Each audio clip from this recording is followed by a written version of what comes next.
analysts in the world throughout the day today, and some folks are saying that they expect crude prices to go to $60 because this will flow through very quickly.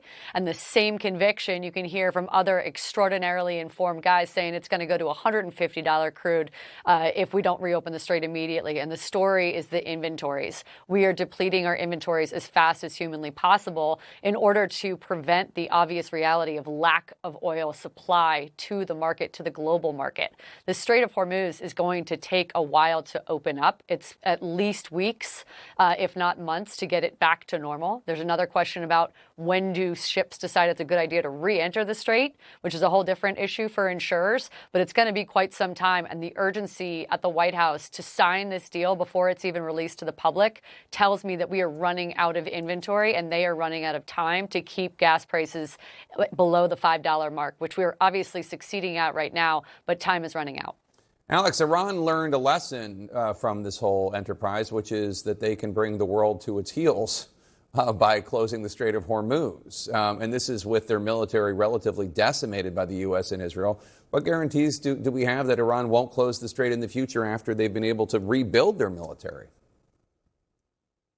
We'll have some sort of obviously economic incentives and things for them to be integrated in the community as the stick, but that's really about it.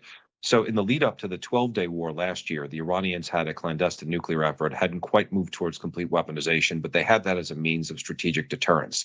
What they learned during the 12-day war is that the ballistic missile program served as just as good a deterrence because they believe that the 12-day war ended in a conditional ceasefire as opposed to an unconditional surrender, which President Trump had posted on Truth Social as a result of those attacks. And now this time around, they've learned that very low-cost drones and some projectiles, which will be virtually impossible to destroy altogether, can produce the same effects without putting mines in the water. So in theory, they could do this again at any point of their choosing.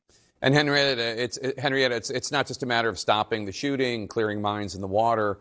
What's it going to take for shipping companies and the firms that insure them to actually feel confident that this war is over and it's safe again? It just takes one. That is the phrase that really sticks in my mind when I speak with the biggest global insurers. It just takes one mine. It just takes one drone. It just takes one mosquito boat. And all of a sudden, you're back to the new normal, which is that Iran has clearly demonstrated that it has control over the strait, and it can disrupt any comfort that we have, any sense of normalcy almost immediately. And that gets back to this idea about trying to create a track record of consistent ceasefire that is going to need to hold for weeks, if not months,